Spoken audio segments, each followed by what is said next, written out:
Œuvre de Maria Valtorta, tome 7, chapitre 486, intitulé « Au temple pour la fête des tentes, discours sur la nature du royaume, le 3 septembre 1946 ».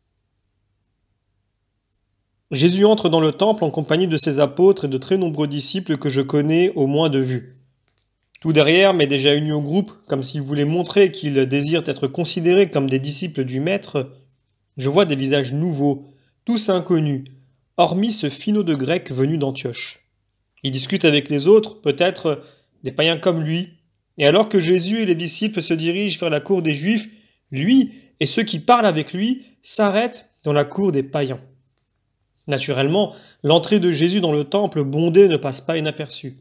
Un nouveau murmure s'élève comme d'un essaim qu'on a dérangé et couvre les voix des docteurs qui donnent leurs leçons sous le portique des païens. Les enseignements sont suspendus comme par enchantement. Les élèves des scribes courent dans tous les sens porter la nouvelle de l'arrivée de Jésus, de sorte que, quand ils pénètrent dans la seconde enceinte, où se trouve l'atrium des Juifs, plusieurs pharisiens, scribes et prêtres se sont déjà groupés à l'affût. Mais tant qu'il prie, ils ne lui disent rien et ne s'approchent même pas de lui. Ils se contentent de le surveiller. Puis Jésus revient au portique des païens et ils en font autant. La troupe des mal intentionnés augmente comme celle des curieux et des bien intentionnés. Et des murmures à mi-voix courent. De temps à autre, une remarque est faite à haute voix. Vous voyez bien qu'il est venu. C'est injuste et il ne pouvait manquer la fête. Ou bien, qu'est-il venu faire? Dévoyer encore plus le peuple? Ou encore, vous êtes content maintenant? Vous voyez à présent où il est? Vous l'avez tant demandé. Voix isolée et aussitôt éteinte, étouffée dans la gorge par les regards explicites des disciples ou des partisans qui, par leur amour même, menacent les ennemis haineux. Voix ironique, fielleuse, qui lance une giclée de venin et se calme par crainte du peuple. Puis vient le silence de cette foule après une manifestation significative en faveur du Maître, car elle redoute les représailles des puissants. La peur réciproque règne. Le seul à ne rien craindre, c'est Jésus.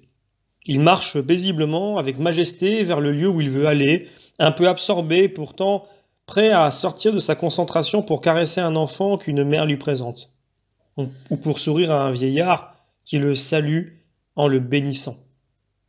Devant le portique des païens se trouve Gamaliel, debout au milieu d'un groupe d'élèves, les bras croisés, dans son splendide vêtement très ample et d'une blancheur éclatante. Il paraît d'ailleurs d'autant plus blanc qu'il se détache sur le rouge foncé de l'épais tapis étendu sur le sol à cet endroit. Il semble réfléchir, la tête un peu inclinée, et ne pas s'intéresser à ce qui se passe. Parmi ses disciples, au contraire, c'est l'agitation que provoque la plus grande curiosité. Un élève petit de taille va jusqu'à monter sur un haut tabouret pour mieux voir. Mais quand Jésus arrive à la hauteur de Gamaliel, le rabbi lève la tête et ses yeux profonds, sous son front de penseur, se fixent un instant sur le visage paisible de Jésus. C'est un regard scrutateur, angoissant et angoissé. Jésus le sent et se retourne. Il le regarde lui aussi. Ce sont deux éclairs. Des yeux très noirs et des yeux de saphir s'entrecroisent. Le regard de Jésus, ouvert, doux, qui se laisse scruter, et celui de Gamaliel, l'impénétrable, qui essaie de connaître et de décrypter le mystère de la vérité. Pour lui, ce rabbi galiléen est un mystère, mais est pharisiaïquement jaloux de sa pensée, de sorte qu'il se ferme à toute recherche qui ne soit pas de Dieu. Tout cela se passe en un instant. Puis Jésus poursuit son chemin et le rabbi Gamaliel baisse de nouveau la tête, sourd à toutes les questions franches, impatiente de certains de ceux qui l'entourent, ou sournoise et haineuse des autres. C'est lui, maître. Qu'en dis-tu? Bien. Quel est ton jugement? Qui est-il? Jésus se dirige vers la place qu'il s'est choisie. Oh, il n'y a pas de tapis sous ses pieds, il n'est même pas sous le portique, il est simplement adossé à une colonne, debout sur la marche la plus haute, au fond du portique. C'est la moins bonne place. Tout autour, les apôtres, les disciples, des partisans, des curieux. Plus loin, des pharisiens, des scribes, des prêtres, des rabbis. Gamaliel ne quitte pas sa place. Jésus se met à prêcher pour la 100e fois la venue et la préparation du royaume de Dieu. Et je pourrais dire qu'il répète avec plus de puissance les mêmes idées exposées, presque à la même place, 20 ans auparavant. Il parle de la prophétie de Daniel, du précurseur prédit par les prophètes. Il rappelle l'étoile des mages, le massacre des innocents. Et après ces préambules destinés à montrer les signes de la venue du Christ sur la terre, il cite, pour confirmer sa venue, les signes actuels qui accompagnent le Christ enseignant, comme plutôt les autres accompagnaient la venue du Christ incarné. Il rappelle la contradiction qui l'accompagne, la mort du précurseur et les miracles qui se produisent continuellement, confirmant que Dieu est avec son Christ. Il n'attaque jamais ses adversaires. Il semble ne pas même les voir. Il parle pour confirmer dans la foi ses disciples, pour éclairer sur la vérité ceux qui sont dans la nuit, sans qu'il y ait faute de leur part. Une voix désagréable part de l'extrémité de la foule. Comment Dieu peut-il être dans tes miracles s'ils se produisent un jour défendu ? Pas plus tard qu'hier, tu as guéri un lépreux sur la route de Bethphagée. Jésus regarde l'interrupteur sans répondre. Il continue à parler de la libération de la puissance qui domine les hommes et de l'instauration du royaume du Christ, éternel, invincible, glorieux, parfait. Et c'est pour quand ? Demande en ricanant un scribe avant d'ajouter « Nous savons bien que tu veux te faire roi, mais un roi tel que toi ferait la ruine d'Israël. Où sont tes pouvoirs de roi ? Où sont tes troupes, tous tes trésors, tes alliances ? Tu n'es qu'un fou. » Beaucoup de ses semblables approuvent avec un rire méprisant. Un pharisien dit « N'agissez pas ainsi, sinon nous ne saurons pas ce qu'il entend par royaume. Quelle loi aura ce royaume ? Comment il se présentera ? Et quoi ? Est-ce donc en un seul jour que l'ancien royaume d'Israël devint parfait comme au temps de David de Salomon ? Ne vous rappelez-vous pas combien d'incertitudes et de périodes obscures il y eut avant la splendeur royale du roi parfait ? Pour avoir le premier roi, il fallut d'abord former l'homme de Dieu qui devait loindre et par conséquent enlever sa stérilité à Anne d'Elkana et lui inspirer d'offrir le fruit de son sein. Méditez le cantique d'Anne. C'est une instruction pour notre dureté et notre aveuglement. Personne n'est saint comme le Seigneur. Ne multipliez pas par arrogance les paroles hautaines. C'est Yahvé qui fait mourir et vivre. Il relève le pauvre, il rend sûr les pas de ses saints et les impies se tairont, car ce n'est pas par sa propre force que l'homme triomphe, mais par celle qui lui vient de Dieu. Rappelez-vous, Yahvé jugera les confins de la terre, il donnera l'empire à son roi, et il exaltera la puissance de son Christ. Le Christ des prophéties ne devait-il pas être de la race de David ? Dans ce cas, toutes les préparations à partir de la naissance de Samuel ne sont-elles pas des préalables au règne du Christ ? Toi, maître, ne descends-tu pas de David, né à Bethléem ? Demande-t-il enfin directement à Jésus. Tu l'as dit, répond brièvement Jésus. Alors satisfais nos intelligences. Tu vois que le silence n'est pas une bonne méthode puisqu'il fomente les brumes du doute dans les cœurs. Non, pas du tout, mais de l'orgueil, ce qui est plus grave encore. Comment ? Douter de toi est moins grave que d'être orgueilleux ? Oui, l'orgueil est la luxure de l'intelligence et c'est le péché le plus grand car c'est le péché même de Lucifer. Dieu pardonne bien des fautes et sa lumière resplendit avec amour pour éclairer les ignorances et dissiper les doutes. Mais il ne pardonne pas à l'orgueil qui se moque de lui en se prétendant plus grand que lui. Qui parmi nous dit que Dieu est plus petit que nous ? Et nous ne blasphémons pas, s'écrient plusieurs. Vous ne l'affirmez pas par votre bouche, mais par vos actes.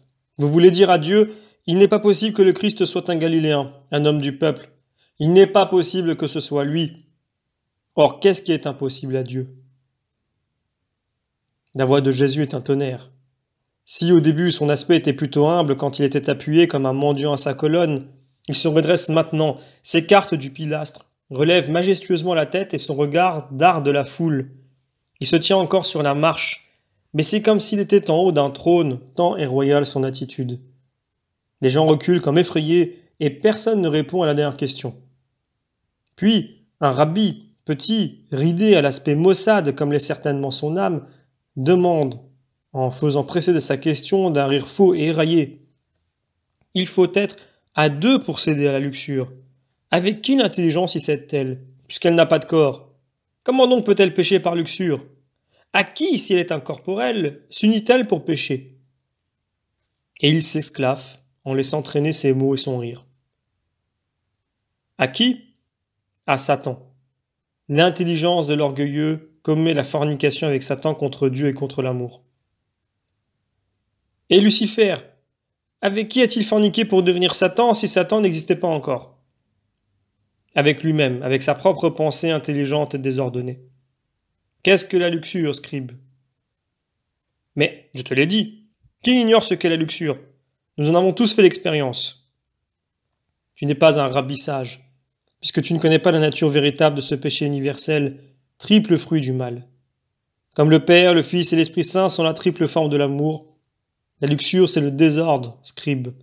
Un désordre guidé par une intelligence libre et consciente, qui sait que son désir est mauvais, mais veut le satisfaire quand même.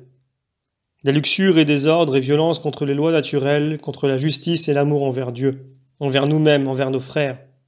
Toute luxure, celle de la chair comme celle qui vise les richesses et les pouvoirs de la terre, comme celle des hommes qui voudraient empêcher le Christ d'accomplir sa mission parce qu'ils intriguent avec une ambition démesurée qui redoute en tremblant que je la frappe. Un grand murmure parcourt la foule. Gamaliel, resté seul sur son tapis, relève la tête et jette un regard aigu sur Jésus. Le pharisien de tout à l'heure revient à la charge. « Mais quand donc viendra le règne de Dieu? Tu n'as pas répondu. » Quand le Christ sera sur le trône qu'Israël lui prépare, plus haut que tout trône, plus haut que ce temple lui-même. Mais où est-on en train de le préparer? Il n'y a aucun apparat. Se peut-il que Rome laisse Israël se relever? Les aigles sont-elles donc devenues aveugles pour ne pas voir ce qui se trame? Le royaume de Dieu ne vient pas avec apparat. Seul l'œil de Dieu le voit se former parce qu'il lit à l'intérieur des hommes. Aussi, n'allez pas chercher où se trouve ce royaume, où il se prépare. Et ne croyez pas ceux qui vous disent « On conjure en Béthanie, on conjure dans les cavernes du désert d'Engadi, on conjure sur les rives de la mer. » Le royaume de Dieu est en vous, dans votre âme qui accueille la loi venue des cieux, comme la loi de la vraie patrie, la loi dont la pratique rend citoyen du royaume. C'est pour cela qu'avant moi, Jean est venu préparer les chemins des cœurs par lesquels devait pénétrer en eux ma doctrine. C'est par la pénitence que se sont préparés les chemins. C'est par l'amour que le royaume se dressera et tombera l'esclavage du péché qui interdit aux hommes le royaume des cieux. Vraiment, cet homme est grand. Et vous dites que c'est un artisan, dit tout haut quelqu'un qui écoutait attentivement. Et d'autres juifs, d'après leurs vêtements et peut-être incités par les ennemis de Jésus, se regardent, interdits, et se tournent vers les provocateurs. Mais que nous avez-vous insinué? Qui peut dire que cet homme soulève le peuple? Et d'autres encore. Nous nous demandons ceci. S'il est vrai qu'aucun de vous ne l'a instruit, d'où tient-il une telle sagesse? Où l'a-t-il apprise s'il n'a jamais étudié avec un maître? S'adressant à Jésus, dis-nous donc où tu as trouvé cette doctrine que tu enseignes. Jésus lève un visage inspiré et répond. En vérité, je vous dis que cette doctrine n'est pas la mienne, mais qu'elle vient de celui qui m'a envoyé parmi vous. En vérité, je vous dis qu'aucun maître ne me l'a enseigné et que je ne l'ai trouvé dans aucun livre vivant ni dans aucun rouleau ou monument de pierre. En vérité, je vous dis que je me suis préparé à cette heure en écoutant le vivant parler à mon âme. Maintenant, l'heure est venue pour moi de donner au peuple de Dieu la parole venue des cieux. C'est ce que je fais, jusqu'à mon dernier soupir. Et lorsque je l'aurai exhalé, les pierres qui m'entendront et qui ne s'amolliront pas éprouveront une crainte de Dieu plus forte que celle qu'éprouva Moïse sur le Sinaï. Et dans la crainte, avec une voix véridique, bénissant ou maudissant, les paroles de ma doctrine repoussée se graveront sur les pierres et ne s'effaceront plus. Le signe restera, lumière pour ceux qui l'accueilleront. Au moins à ce moment-là, avec amour, mais ténèbres absolues pour ceux qui ne comprendront pas, même alors que c'est la volonté de Dieu qui m'a envoyé pour fonder son royaume. Au commencement de la création, il fut dit que la lumière soit, et la lumière fut dans le chaos. Au commencement de ma vie, il a été dit que la paix pour les hommes de bonne volonté soit. La bonne volonté, c'est celle qui fait la volonté de Dieu et ne la combat pas. Or, l'homme qui fait la volonté de Dieu ne la combat pas sans qu'il ne peut s'opposer à moi. Il pressent en effet que ma doctrine vient de Dieu et non pas de moi-même. Est-ce que je cherche ma propre gloire? Est-ce que je prétends être l'auteur de la loi de grâce et de l'ère du pardon? Non, je ne prends pas la gloire qui n'est pas la mienne, mais je glorifie la gloire de Dieu, auteur de tout ce qui est bon. Or, ma gloire, c'est de faire ce que le Père veut, car cela lui rend gloire. Celui qui parle en sa propre faveur pour qu'on le loue cherche une gloire personnelle. Mais celui qui peut, même sans la chercher, obtenir la gloire des hommes pour ce qu'il fait ou dit, et qui la repousse en disant « Elle n'est pas mienne, créée par moi, mais elle procède de celle du Père, comme moi je procède de lui. Celui-là est dans la vérité.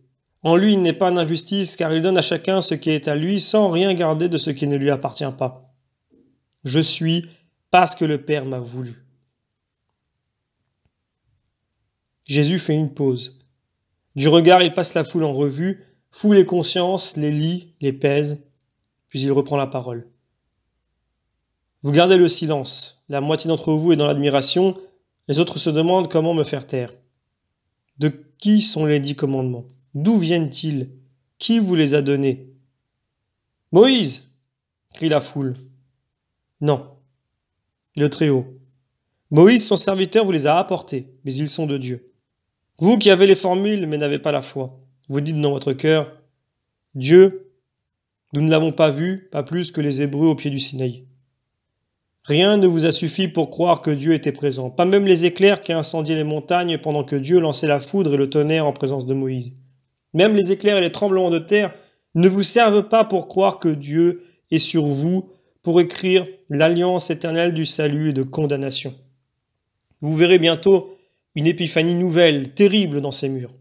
Des cachettes sacrées sortiront des ténèbres, car le règne de la lumière aura commencé, et le Saint des Saints sera élevé à la face du monde, au lieu de rester caché sous le triple rideau.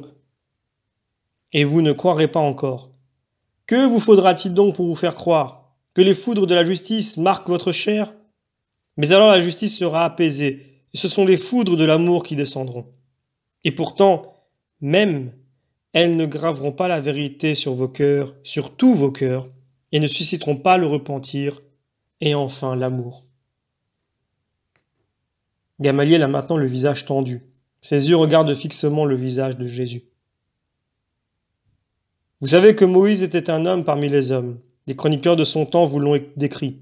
Et pourtant, sachant qui il était, de qui et comment il a reçu la loi, l'observez-vous donc?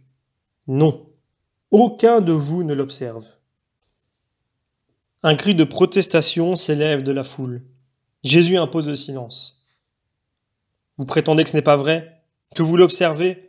Dans ce cas, pourquoi chercher à me mettre à mort? Est-ce que le 5e commandement ne défend pas de tuer un homme?